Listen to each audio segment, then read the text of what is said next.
The French Prime Minister Manuel Valls says the situation in Libya will be a major issue in the coming months, as the fight against terrorism is in constant flux. The Islamic State armed group, which already controls large swathes of territory in Iraq and Syria, has exploited the chaos in Libya since the former dictator Muammar Gaddafi was toppled and killed in a 2011 uprising. According to a United Nations report released on Tuesday, IS has between 2,000 and 3,000 fighters in Libya and is seeking to grow there. RFI's Clea Broadhurst looks into the international concern about IS influence there. Back in February of this year, the international community was shocked after a video released by IS showed the beheadings of Egyptian Coptic Christians who had been working in Libya. One of the main concerns today, though, is the fact that IS is pushing eastward from its Libyan stronghold towards an oil hub, and the internationally recognized government is trying to prevent this with airstrikes. Olivier Guitta is the managing director at Global Strat, a security and political risk firm. He explains why there is a need to be worried about what's happening in Libya right now. Really, Libya for me was the main issue, even much more than Iraq and Syria, and that has the potential of being much more problematic for Europe than even Iraq, Syria will ever be in terms of Western recruits, in terms of launchpad for terrorism for not only the allies of France in the region, mostly Tunisia, Algeria and Morocco, but also because it's so much easier to get to Europe for suicide bombers. And also the point that is really meaningful is that obviously a North African from Brussels or Paris or Amsterdam has much more in common with somebody in Libya than somebody in Syria or Iraq. And the fact that it's getting more difficult to get into Syria will push a lot of people to join Islamic State in Libya rather than go all the way to Iraq and Syria. European countries face several concerns when it comes to the situation in Libya.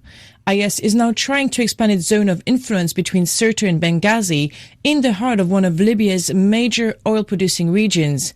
And despite the fact that the UN report says IS has several weaknesses within the country, there is still room for concern. Mary Fitzgerald is an analyst on Libya. Of course, the concern in Europe is related to a number of factors, amongst them the rise and expansion of ISIS in Libya. ISIS has a stronghold in the coastal city of Sirte. It also has a presence in other smaller towns and villages in Libya. It has carried out a number of high-profile attacks in the capital, Tripoli, over the past year. So there is an increasing concern in Europe that ISIS may be using Libya as a potential backdoor to Europe. Of course, then there are also concerns about migration. Libya is one of the main gateways for migrants and refugees trying to get to Europe, and there are, of course, attempts from Europe to stem that flow. And neither of those two issues can really be addressed properly unless there is a functioning government of national unity in Libya, and it seems as if we're quite some time away from that yet. French Prime Minister Manuel Valls also stated Tuesday that one of the main issues that led to this current situation in the country is the fact that after the 2011 intervention to topple Muammar Gaddafi, there should have been an appropriate follow-up, which the international community failed to do.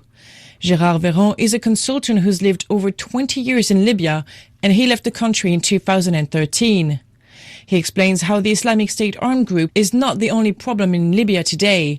He uses the term Daesh, an Arabic acronym, to speak of IS. It's because we have made a monster in all West Libya. All the governments are saying the government of Tripoli is not a government. They are just a cover-up of the militias. They are nothing. We are calling this a government. Of course, and they are in West Libya, where is the majority of the people. Their militias is making money by sending all these migrants to Europe. It is not only Daesh which is the problem. It is that these militias of West Libya are fueling Daesh. Whenever Europe changes side and try to support the process, these militias will go to Daesh, will go to this part, because from the first thing, we refuse to understand that we cannot support militias. We have to support the legitimate army, the legitimate institutions. Now, the new UN envoy, Martin Kobler, will be seeking to push Libya's warring factions to agree on a unity government between the internationally recognized one in Tobruk